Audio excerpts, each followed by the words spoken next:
E à luz do Espírito Santo nós vamos pedir agora, esse Espírito que toca o nosso coração, que toca a nossa vida. Você que está aqui, você que está em casa, vamos clamar que esse Espírito venha sobre a nossa vida, sobre o nosso coração, para que esta palavra de Deus, nesse tempo quaresmal, possa cair no nosso coração e de fato transformar a nossa vida.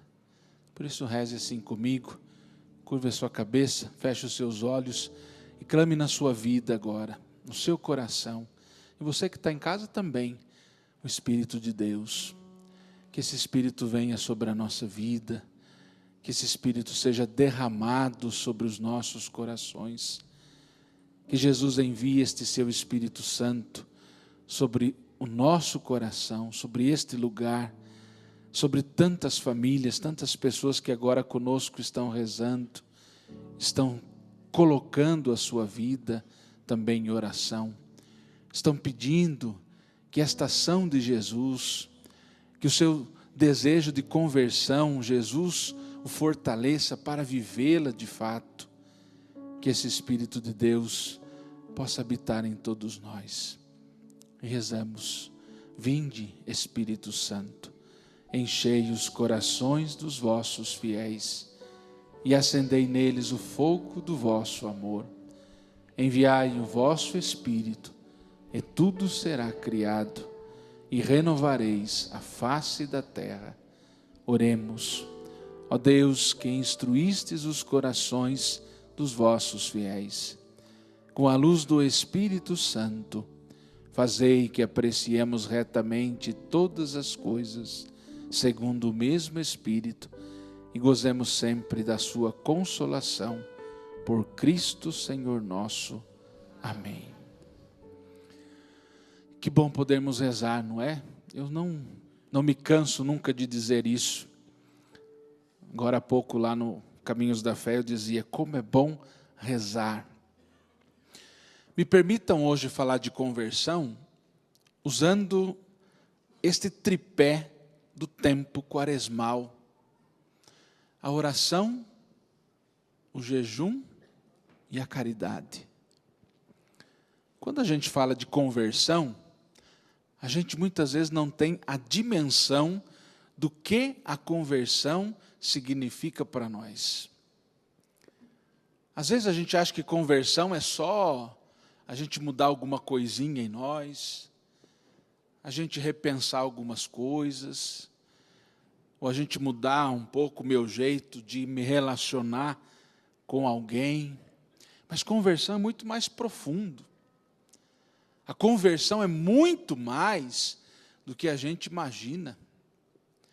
Converter é mudar de rumo. Quando você está andando numa estrada e fala, poxa, errei o caminho, qual que é a nossa primeira reação? Vamos buscar um retorno, não é?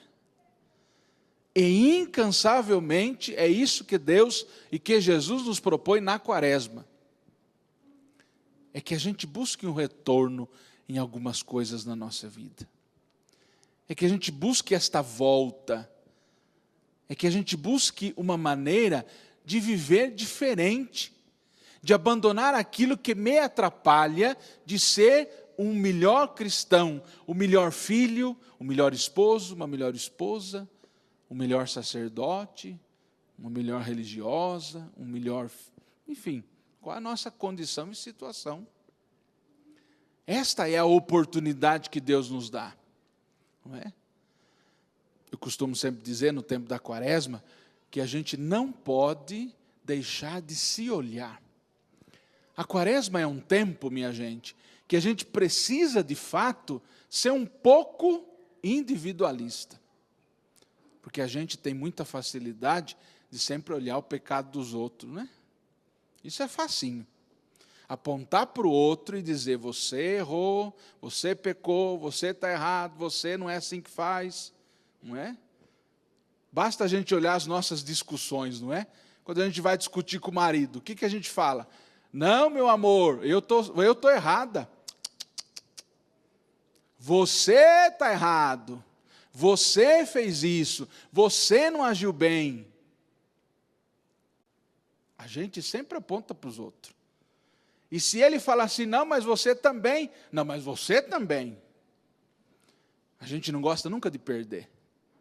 A gente sempre gosta de estar ali, ó, por cima da carne seca, não é?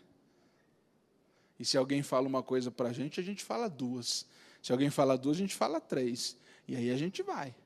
Por que numa discussão a gente consegue nunca ganhar? Ou a gente nunca consegue resolver as coisas?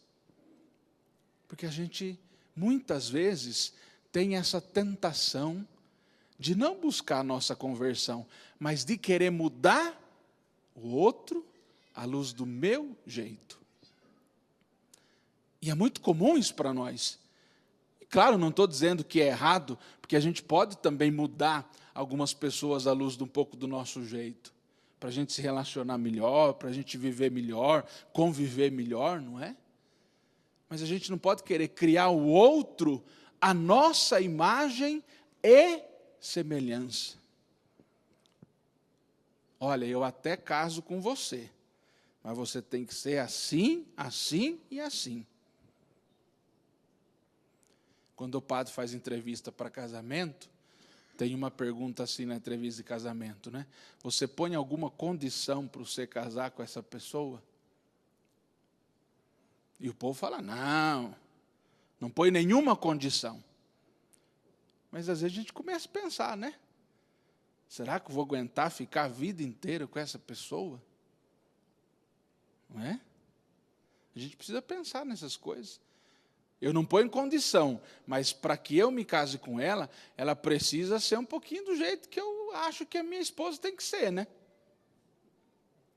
E aí isso não é conversão, porque eu estou moldando alguém do jeito que eu penso que tem que ser. Por isso que a gente não consegue se converter. Porque a gente quer moldar o outro do jeito que a gente acha que tem que ser, ou que eu tenho que ser. E o que Deus faz com a gente? Deus diz assim, olha, você tem sua limitação, você tem seu pecado, você tem sua fragilidade, mas você é desse jeito. Mas para chegar no céu, mas para alcançar o reino celeste, a gente precisa ajeitar um pouco as coisas. Precisamos viver mais a nossa comunhão de oração. E como Deus quer que a gente reze? Como Deus quer que a gente viva a oração? É com o tempo que sobra? É com o pouco que damos para Deus? Ou como às vezes as pessoas falam para mim, né? Padre, olha, eu às vezes não consigo rezar o terço, porque a hora que eu vou rezar eu durmo. Aí eu digo, mas que hora que você vai rezar o terço? Sempre à noite, padre. Uai, às vezes é inevitável, não é? Às vezes quando a gente vai rezar, a gente dá aquele tempo que sobra para Deus. Quando é que a gente precisa começar a colocar a nossa vida em oração? Logo a primeira coisa que a gente faz de manhã. É dizer, Senhor, obrigado. Senhor, estou aqui. Senhor, quero pedir esse Espírito de Deus sobre a minha vida, para que eu haja hoje melhor, conforme o Senhor quer, conforme o Senhor deseja. Mas às vezes a gente é um pouco rebelde, e a gente faz o quê? A gente começa a agir conforme tudo que a gente tem que fazer. Eu preciso levantar correndo, porque eu tenho que fazer isso. E aí eu vou fazendo tanta coisa, e vou deixando a minha vida de oração para depois. Da mesma maneira com o meu jejum, não é? Ontem lá na minha paróquia, ainda eu brincava na homilia, dizia assim, a gente está vindo do carnaval, quem se lembrou ontem que não é dia de comer carne? Ou a gente comeu e disse, puxa vida, hoje é quarta-feira de cinza. Ou eu cheguei na igreja, o telefone ficava tocando lá, tem missa? Garanto que para o carnaval ninguém precisou ligar, perguntando que hora vai sair o bloco XYZ, né? Mas a gente se esquece, os compromissos nossos com Deus, a gente muitas vezes deixa de lado. Por várias situações. E aí nós começamos um tempo tão propício, que muita gente costuma fazer promessa no tempo da quaresma.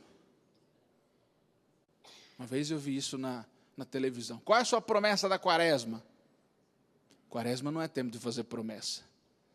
A quaresma nós fazemos propósito. O que eu preciso converter na minha vida? O que você precisa converter no seu coração? Para ser diferente. Porque quando eu faço propósito, não é feito um propósito para agradar o outro. Mas o meu propósito é para ser melhor comigo mesmo. Por isso que eu gosto muito de usar essa expressão, no tempo da quaresma, a gente precisa colocar um grande espelho na nossa frente. Como assim? Aqui, ó, o padre está olhando no monitor aqui, ó, a gente vê, não inteiro ainda, mas metade, não é? Quando a gente olha aqui, a gente vê inteiro. Quando a gente bota um espelhão grande na nossa frente, a gente não olha só um pedaço, ou como a gente costuma fazer, aquele espelhinho que nós homens costumamos fazer a barba, né? Que só aparece a cara, só aparece o rosto. O rosto, ele é consertável. A gente passa um trem, dá um sorrisinho amarelo, dá uma caprichada, ele fica bom. Penteia o cabelo, passa um gel, corta de uma maneira diferente, passa uma tinta. Aí você olha no espelho e fala, eu estou lindo. Mas, ó, daqui para baixo, tem um pouco de barriga, estou com dor na minha coluna, minha perna está inchada. Aí eu começo a ver os defeitos. E é isso que a gente precisa olhar na quaresma, gente. O meu defeito. Não é o dos outros. Para que a conversão aconteça na minha vida, nesse tempo quaresmal, é preciso que eu me olhe. Não é o outro. Porque isso é muito fácil. Olhar para ela e dizer, ô, minha irmã, você precisa melhorar um pouquinho na sua vida. Isso é simples. Falar do defeito do outro, se eu pergunto, você é marido dela? O que você é dela? Namorado dela. Se eu perguntar para os seus defeitos dela, não te dou 2 segundos para você falar uns 10. Não é? E vice-versa. Não é? Você perguntar lá na minha paróquia os defeitos do padre, não dou 2 segundos para contar uns 30, 40. Agora, perguntar para você, quais são os seus defeitos? Quais são as suas limitações? Aí a gente começa assim, né? Ixi, pai, o negócio apertou, hein? Basta ver quando a gente vai confessar, né? Não precisa nem falar para mim, mas pensa aí você, quando você vai procurar o sacerdote para confissão. Como é que você se confessa? A gente dificilmente começa assim, padre, eu. A gente sempre começa, padre, olha o meu marido, padre, olha o meu filho, olha, padre, aquela mulher lá, minha vizinha, olha, eu nem passo na frente da casa dela, porque, olha, se eu passar, se eu encontrar ela na rua, e aí a conversão não acontece, minha gente. Porque a conversão exige que eu transforme a minha vida, que eu transforme o meu coração, que eu olhe um pouco para o meu todo. Porque quando a gente olha só para um pedaço, a gente consegue enxergar aquilo que a gente quer enxergar da gente. Mas quando não, a gente vê, ou não consegue ver, a graça de Deus que vai agindo. Por isso que a conversão ela precisa ser primeiro, minha gente, algo que a gente faz em prol da gente, mas em função do reino. Fazer não para ser visto pelos outros. Quando a conversão acontece, é porque a gente está fazendo alguma coisa que não é para ser bom para o outro, mas é para ser bom para mim. É justamente porque a minha vida é de Deus e tudo ocorre para Deus. Tudo em mim precisa ser de Deus. E quando tudo em mim é de Deus, eu vou fazer para alcançar o céu. Porque a gente precisa parar de fazer coisa para agradar os outros. As outras pessoas, né? Tem muita gente que faz coisa para agradar o outro. E aí a gente maqueia, não é, um pouco a nossa vida. A gente fantasia um pouco a nossa vida. Aí todo mundo quer ser visto, né? Eu preciso fazer para agradar, porque o outro vai olhar para mim e precisa ver que eu sou uma pessoa boa. Mesmo que eu não seja. Não é? Mas ela precisa ver que eu sou. Mas Deus sabe que eu sou? Deus vê que eu sou? A minha vida exige esta fidelidade ao Senhor? Se não exige, como é que eu faço? E é nesse tempo quaresmal que a minha conversão precisa amadurecer e acontecer. Por isso eu dizia deste propósito. Não adianta fazer 1000 promessas. Eu não vou comer carne, aí eu não vou tomar refrigerante, aí eu não vou comer essa comida, não vou comer esse doce. Mas por que eu não vou? Nós, cristãos católicos, temos muita dificuldade de compreender esse jejum, esse propósito que a gente faz, né? Tem muita gente que faz promessa na quaresma, mas talvez nem sabe por que está fazendo. Eu não vou comer doce na quaresma. Parabéns, você vai ficar mais magra e não vai ter diabetes. Mas por que você não está comendo doce na quaresma? Qual é o seu propósito? Eu vou jejuar, mas qual é o propósito do seu jejum? É para que você seja mais caridoso, generoso, pense no outro, não é? Se sacrifique um pouco pela sua conversão, pela sua salvação, ou é só porque a igreja está dizendo que tem que fazer jejum na quaresma? Minha gente, a nossa fé não pode ser obrigação.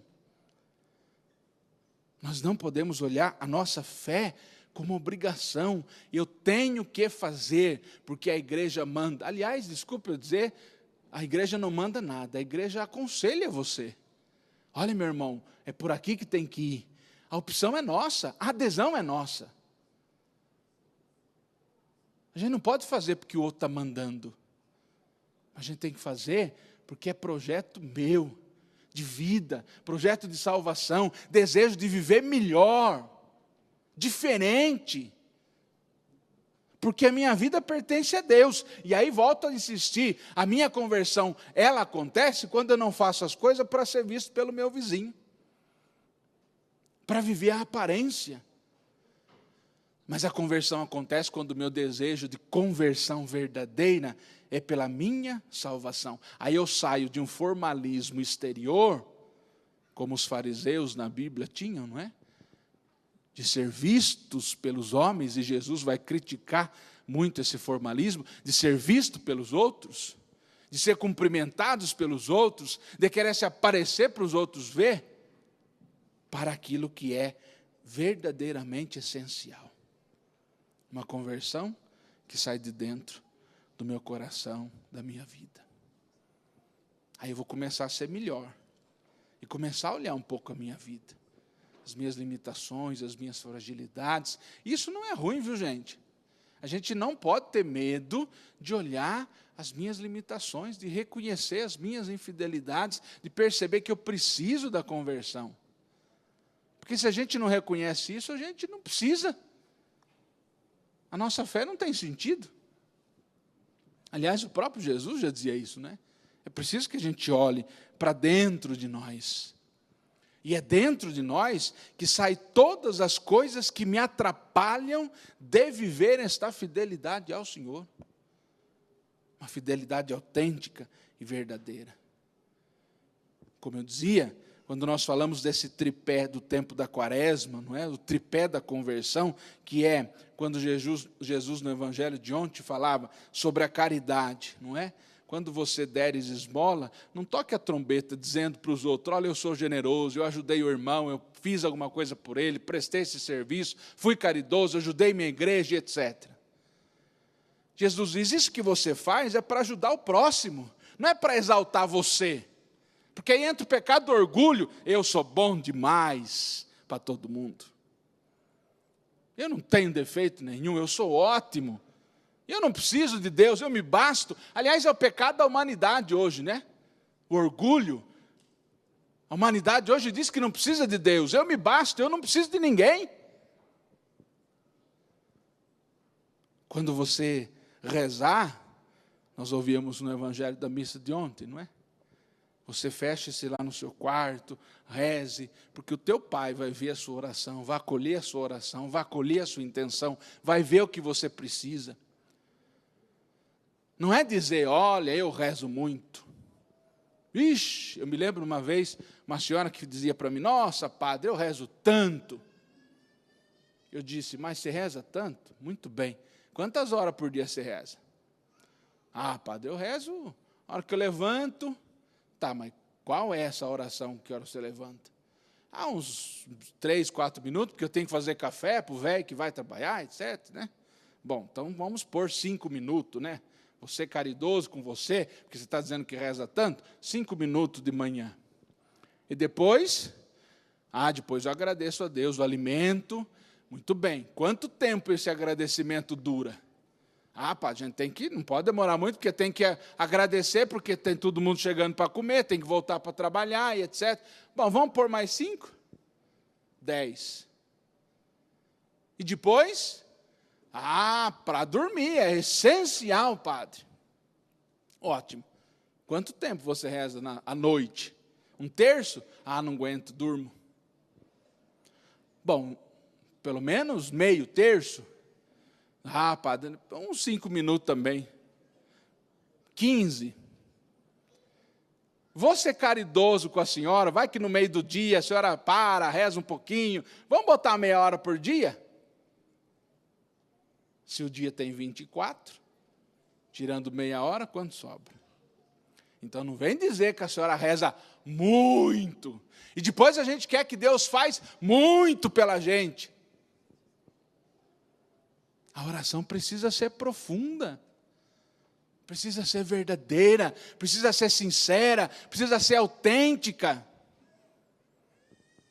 Às vezes eu não preciso passar o dia todo em oração, mas uma oração com qualidade, uma oração que impressiona não aos homens, mas que toca o coração de Deus, transforma e ser ouvida por Deus. E como eu dizia do jejum, não é? O jejum não é abster-se de algo para o outro. Mas o jejum é não chamar atenção para mim também, porque eu estou jejuando, não é? Hoje eu não comi carne, não. Porque a igreja diz, não, come carne hoje. Não é? Dois dias na quaresma, a igreja pede o jejum de uma das refeições, que é a quarta-feira de cinzas e a sexta-feira santa. Mas veja, quarta-feira de cinzas a gente esquece porque, não é? Nem lembrei que começou a quaresma. E sexta-feira santa a gente diz, mas olha, sexta-feira é o dia de comer peixe, né? Não pode comer carne, mas peixe pode. Aí a gente compra lá um bacalhau. Hoje eu vou deixar de comer o bacalhau. Não é? Bacalhau com vinhozinho. Às vezes não vai nem na adoração da cruz às 3 da tarde na sexta-feira, porque está até passando mal. Mas não é jejum isso. Não comer carne, isso não é jejum. Não é? O jejum é aquele sacrifício que eu vou fazer em prol de algo. E aqui o jejum não precisa ser só da comida. Mas o jejum, por exemplo, da língua. Falar menos e ouvir mais. Jejum daquilo que é moda hoje, né? No nosso tempo. Todo mundo tem isso aqui no bolso, né? Ninguém está conversando, eu já pego e já vou lá. Pá. Aperta lá e vai. Não é? O jejum do celular. A gente tem lá. Hoje é fácil, tem tudo aqui. Você menos liga, mas tem. Não é? Tem tudo hoje no celular. Jejum do tempo que a gente perde muitas vezes em fazendo coisas, às vezes, à toa, que não nos vai edificar em nada. São tantas maneiras da gente fazer esse jejum que pode me ajudar nessa minha conversão, nessa minha transformação de vida. E aí volto lá no começo de novo, não é? Não para ser visto pelos homens, mas porque a minha vida é de Deus e tudo ocorre para Deus. É deixar aquilo que me impede, aquilo que me afasta do Senhor. O que te afasta de Deus? O que tem te afastado de Deus? Você que está aqui hoje nesta noite carismática, você que está em casa, o que tem te afastado de Deus? Quando a gente reza, não é? Aqui, pela libertação dos vícios de alguém, pelo desemprego, pela desunião na família, pelas separações, né? Pelas vidas destruídas, pela violência, esse tempo da quaresma, a campanha da fraternidade, nos ajudando a rezar a violência.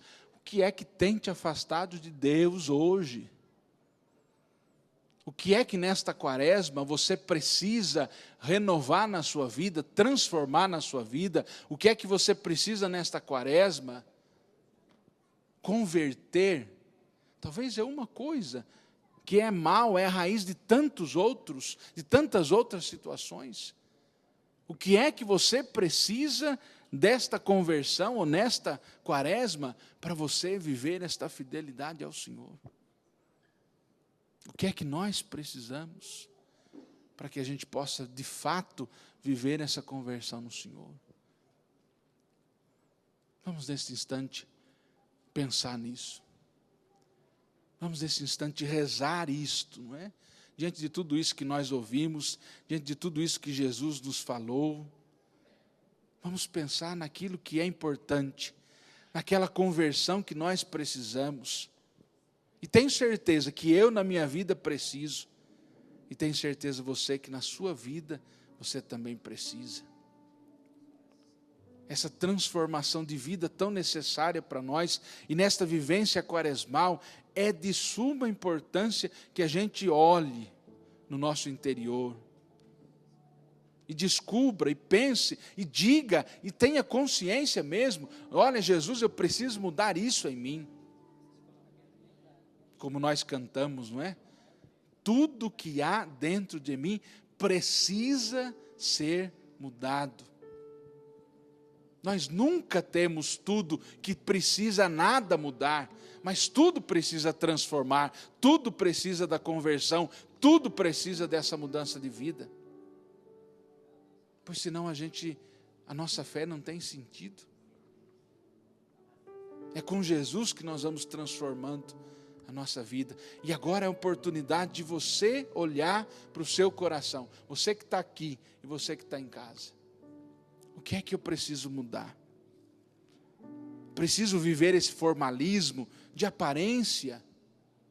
Ou preciso que Jesus me ajude a mergulhar no meu interior? Para que eu perceba a minha vida. Para que eu olhe o meu coração. Para que tudo que eu faça, para que tudo que eu possa viver, seja visto por Deus.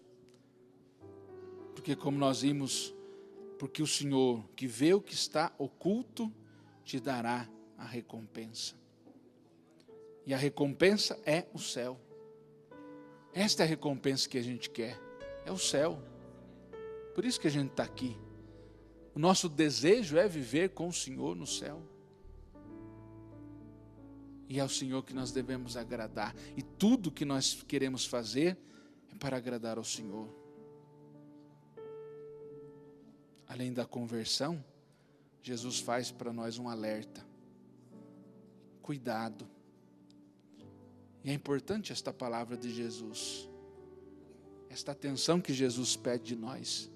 Tomemos cuidado com aquilo que nos atrapalha. Tomemos cuidado com aquilo que nos impede de viver esta certeza da graça. E vamos cantar mais uma vez este canto que não é um canto novinho não, porque no meu tempo de jovem eu já cantava essa música no grupo de oração. Esse renova, que é tão antigo e tão atual na nossa vida. Renovar é importante. Converter é importante. Transformar é importante para a graça de Deus. Renova-me, Senhor. Jesus, já não quero ser igual.